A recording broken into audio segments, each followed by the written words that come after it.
Assalamualaikum warahmatullahi wabarakatuh. Nama saya Abdul Halim. Saya dari SMK IDN Boarding School, eh, kelas 10 RWLB. Di sini saya akan mempresentasikan apa sih aplikasi in-app itu dan bagaimana sih kinerja baiknya secara UX maupun sistem kerjanya. Di kali ini saya akan mempresentasikan in-app news apps dari by Abdul Halim. Di sini kita akan memulainya dengan Bismillahirrahmanirrahim. Dan kali ini saya akan memasuki slide pembuka, yaitu ini. Jadi apa sih bagian-bagian dari aplikasi in-app? Nah, pertama itu intro aplikasi, pengenalan aplikasi terhadap user. Jadi user melihat apa saja sih fitur dari aplikasi in-app ini, misalnya kayak hot news, top news, dan local news, dan option atau pilihan di sana banyak. Jadi saya menyediakan sport, otomotif, sama bisnis juga bisa. Jadi semua orang bisa mencari pekerjaan atau enggak mencari usaha bisnis yang baru gitu. Jadi orang nggak terpaku sama UI UX-nya saja, tapi kan orang melihat bagaimana sih fitur aplikasi ini bekerja gitu. Yang kedua, home login. Home login-nya itu bisa menggunakan email atau enggak, kebanyakan sih menggunakan Facebook atau Google. Nah, jadi saya memberi pilihan kepada user mau login atau mau login itu menggunakan email atau enggak Google atau Facebook. Nah, di sini selain fitur login ada juga fitur sync up. Jadi tidak punya akun email bisa mendaftarkan akunnya ke aplikasi in-app. Jadi seperti itu. Kalau menggunakan Gmail, kalau belum mencantumkan emailnya ke aplikasi in-app, bisa melakukan sync in melalui aplikasi in-app. Yang ketiga, selain itu ada pilih tema. Nah, di sini orang tuh banyak tuh pilih tema gitu kan. Misalnya handphonenya sudah diaktifkan tema bawaannya dari handphonenya. Misalnya seperti handphone saya sudah di fitur, saya beli itu sudah ada fitur update tema gelap terangnya. Jadi saya memilih tema gelap terang itu nggak berdasarkan sistem dari handphonenya, melainkan dari sistem aplikasinya sendiri gitu. Misalnya saya pilih gelap nih, terus saya udah terlanjur pilih gelap nih, bagaimana untuk apa ya membuatnya kembali lagi ke tema terang. Nah, tenang, saya punya jawabannya. Kali ini kita akan ke fitur tema, bukan, maaf, ke fitur option yang ada di paling atas kiri. Itu ada option. Nah, klik itu, terus user akan menemukan contreng hijau. Nah, contreng hijaunya itu ditekan saja atau enggak di switch ke kiri. Jadi dia akan otomatis menuju tema terang. Jadi user juga bisa memilih tema gelap terang melalui pilih tema atau enggak pilih option. Oke. Selesai. Yang keempat adalah mengakses home. Nah, setelah login dan memilih tema, user akan diarahkan ke berita yang hangat, terpercaya, dan baru gitu, dan up to date. Oke. Nah, jadi bukan hanya top saja gitu, ada juga yang hot maupun lokal juga. Nah, jadi yang top sama hot itu adalah global. Jadi mereka yang di dalam CNN, ya seperti CNN, dari berita luar negeri atau enggak dari dalam negeri itu udah mencapai top atau enggak gitu. Terus kalau enggak ketemu di lokal, di top sama hot, mereka juga bisa mengakses fitur lokal news. Jadi di sana saya sediakan lokal news seperti juara Asian Games badminton seperti Jonathan gitu kan, atau enggak disebut Jojo. Terus juga bulu tangkis lainnya, olahraga lainnya, terus juga ekonomi juga ada di sana. Jadi saya sediakan semuanya di sana seperti itu. Nah, lanjut ke menu search. Nah, user kalau ini sih mau mencari tahu apa sih berita yang ada di 2016 yang tahun lalu. Nah, Jadi user bisa mencari apa yang berita dia inginkan. Jadi seperti itu, misalnya mau lihat berita-berita yang sudah lalu, misalnya udah ada 1 tahun yang lalu, 1 bulan yang lalu. Jadi user akan terarahkan ke sana, ke menu search. Jadi semuanya ada, insya Allah nanti ditambahkan berita-berita yang sebelumnya. Nanti itu sudah ada narasumber yang terpercaya. Jadi kami mengambil berita-berita yang terpercaya dan akurat, ya, dan selalu diupdate setiap hari dan setiap harinya itu. Keenam, memiliki topik. Nah, jadi user yang saya seperti bilang tadi, kalau user tidak tertarik dengan, misalnya tidak tertarik dengan politik, bisa saja memilih berita otomotif kayak Bugatti Chiron yang saya tampilkan uh, di pilihan top atau hot. Di sana juga ada. Nah, di situ saya kenapa sih saya tertarik dengan mobil gitu. Nah, jadi saya mau tahu nih mobil tercepat di dunia tuh apa. Jadi ya bisa cari tahu di sini gitu. Dan juga ini selalu up to date dan tidak ada unsur-unsur yang mengandung hoax gitu. Oke. Lanjut, di sini intro in-app-nya dulu, the good idea. Nah, info aplikasinya dulu ya. Nah, jadi in-app apa ini? In-app information up to date. Jadi in-app adalah sebuah aplikasi berita yang terbaru atau yang disebut up to date atau enggak update dan terpercaya lokal maupun internasional. Jadi seperti itu yang saya bilang sebelumnya, bahwa in-app ini aplikasi berita yang ter-up to date atau enggak selalu diperbarui setiap harinya, setiap jamnya, atau enggak ada berita yang baru gitu. Nah, jadi kita menampilkannya di in-app ini, dan juga sudah terpercaya di lokal maupun internasional. Jadi seperti itu ya. Setelah itu kita lanjut kepada fungsi aplikasi ini.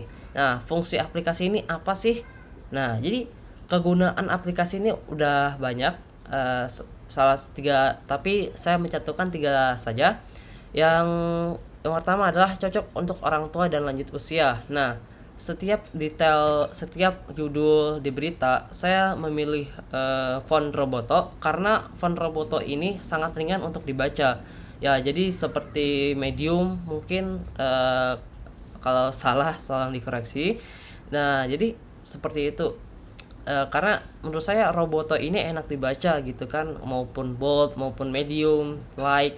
Kalau like sih udah ya mungkin tidak apa ya, tidak bisa dibaca lagi ya, karena teleponnya terlalu tipis. Tapi kalau digunakan di regular atau mediums itu bisa dibaca dengan enak dan maupun santai.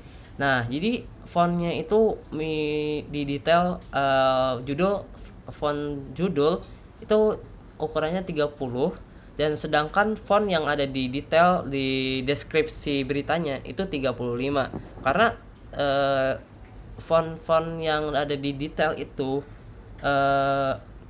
bisa saja ada salah kata gitu. Jadi makin besar, kita jadi makin tahu nih beritanya kayak gini ya kan. Banyak aplikasi berita yang fontnya terlalu kecil, bahkan kita harus ngezoomnya sampai kelihatan ya. Jadi saya menghadirkan fitur aplikasi ini untuk pengguna orang tua atau lanjut usia, atau pengguna matanya tuh udah pakai kacamata atau enggak matanya udah minus gitu. Nah, jadi sangat cocok gitu. Nah, yang kedua, sangat mudah dalam mengakses aplikasi.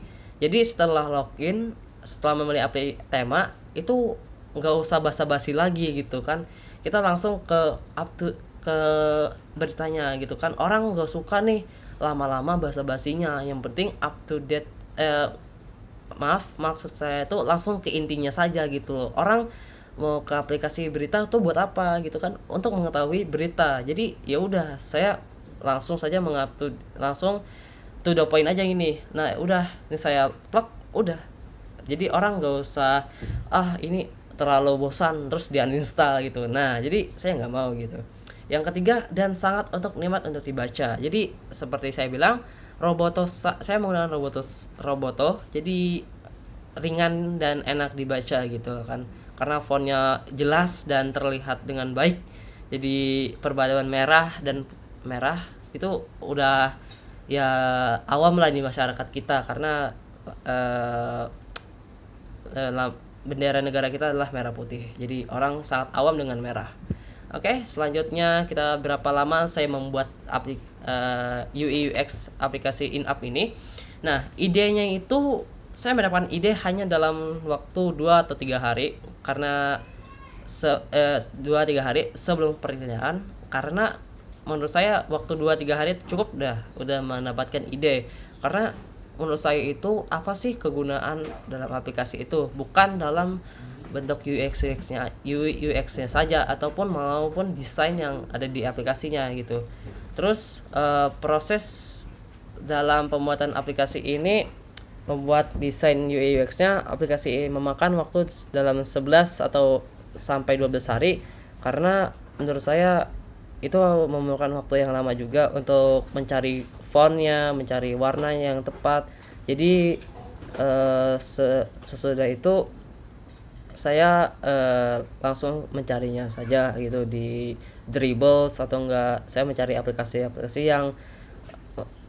yang sudah sudah diabaikan lagi gitu, seperti aplikasi detik.com yang sudah sedikit peminat pembacanya atau enggak yang lain gitu.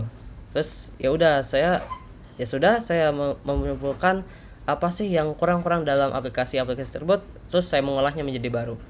Oke, yang setelah itu kita menurunkan penggunaan user. Nah, ini prediksi saya, kalau tepat ya alhamdulillah, kalau tidak tepat ya ini hanya prediksi saja. Jadi mohon maklum. Ini prediksi saya, kalau aplikasi ini dijalankan 60% digunakan oleh orang tua atau lansia. Itu prediksi saya.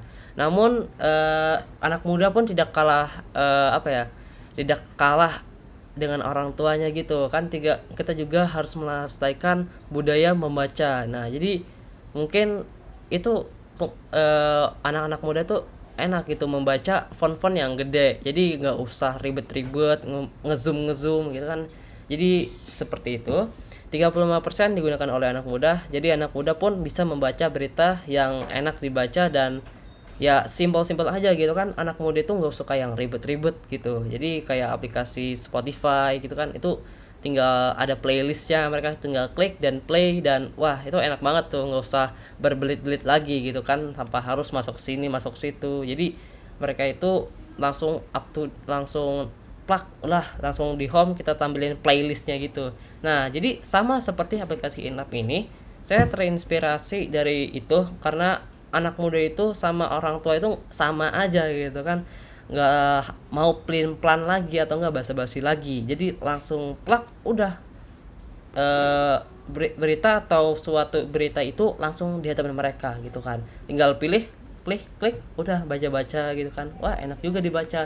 Terus kalau merasa enak gitu kan, mereka mau nge-share nih aplikasi berita apa yang mereka baca gitu kan, ya sudah, mereka akan menghadirkan mengklik tombol itu dan share pun muncul. Nah, jadi saya membuat share-nya saya sendiri seperti itu. Nah, nanti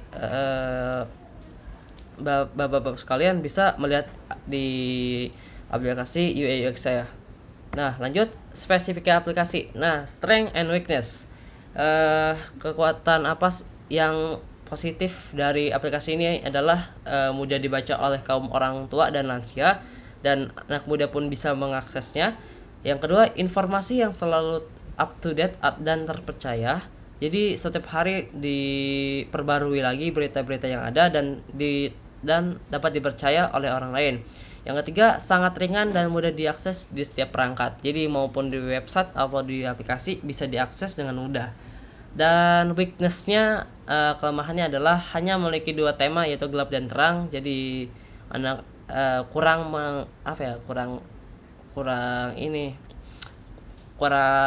menarik gitu. Tapi mudah-mudahan kegunaannya bisa mendapat positifnya gitu, menutupi temanya itu dari fungsi-fungsi aplikasi ini. Yang kedua adalah color primernya hanya 3, yaitu merah, biru tua, dan putih. Merah untuk tema yang terang, merah putih untuk tema yang terang, dan biru tua dan merah itu untuk tema yang gelap. Jadi seperti itu. Fitur hanya sedikit ya, top, hot, lokal, dan pilihan. Jadi cuma beberapa fitur saja ya, seperti cuma bookmark, search, dan yang jenis newsnya gitu. Jadi mudah-mudahan dari positif aplikasi ini bisa tertutupi yang negatif. Ya, semoga saja. Yang selanjutnya adalah targetnya. Nah, target saya ini adalah 75% untuk kaum lansia, karena ini sangat menurut saya kaum lansia itu ingin merasakan sih bagaimana kita memakai membaca berita melalui gadget. Nah, orang tua tuh penasaran tuh, anaknya kok senang banget ya kan baca-baca, ternyata baca ini gitu kan. Wah, jadi orang tua tuh mau baca juga gitu kan. Nah, 15%-nya itu untuk kaum orang tua. Jadi orang tua mau baca juga berita-berita apa sih yang sedang terjadi di Indonesia maupun internasional. Nah, jadi 10%-nya lagi itu anak muda gitu kan. Jadi anak muda pun mau membaca, silahkan. Jadi untuk melestarikan budaya membaca. Seperti itu. Dan itulah ada target saya. Dan dapat ide dari mana. Nah, jadi seperti yang saya sudah bilang, melihat aplikasi lain ya, seperti aplikasi dedik.com, terus TV One, yang terus juga ada iNews. Nah, jadi saya melihat ini fontsnya terlalu kecil, terus ini bla bla bla bla, dan saya mencatat, dan setelah melihat aplikasi lain, saya mencatat kelemahan dari aplikasi yang saya amati. Jadi saya simpulkan lagi dan saya mengolah aplikasi menjadi lebih baik. Setelah itu saya menyempurnakan aplikasi berita yang bernama InUp. Jadi itu gabungan dari apa sih yang dari minus-minusnya gitu, dari minus-minus yang aplikasi berita di Indonesia seperti itu. Jadi itulah 4 ide yang saya olah menjadi satu. Dan itu mungkin terlalu ribet dan terlalu berbelit-belit, tapi ya insya Allah hasilnya akan memuaskan. Yang selanjutnya adalah akses aplikasi ini. Jadi akses aplikasi ini cuma ada beberapa fitur yang menarik. Yang pertama intro yang saya sudah bilang tadi.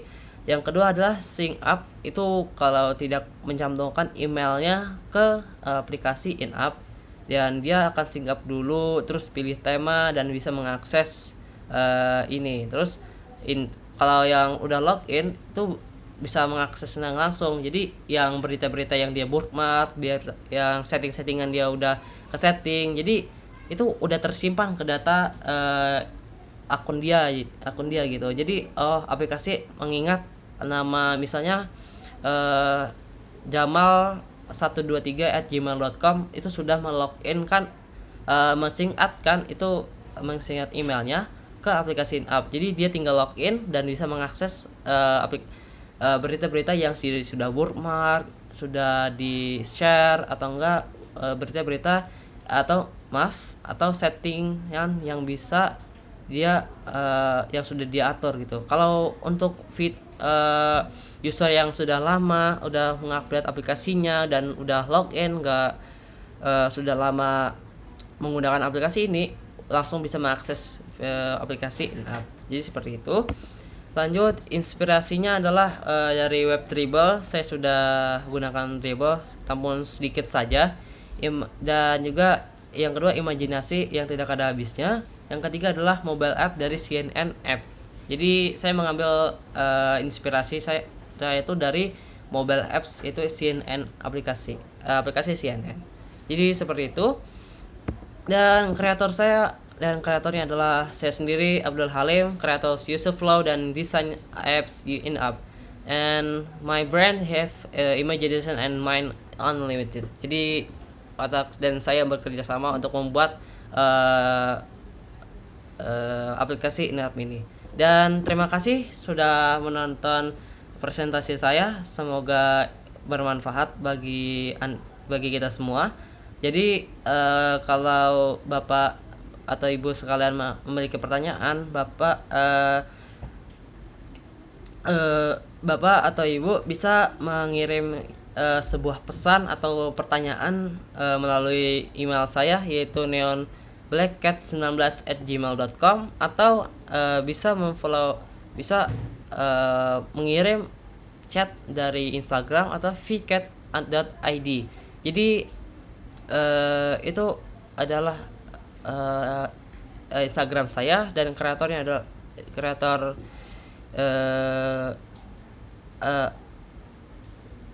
slideshow ini kreatornya adalah saya sendiri, Abdul Halim, dan quotes hari ini adalah imagination is good. Okay, thank you very much and see you next. Assalamualaikum warahmatullahi wabarakatuh. See you next time and goodbye.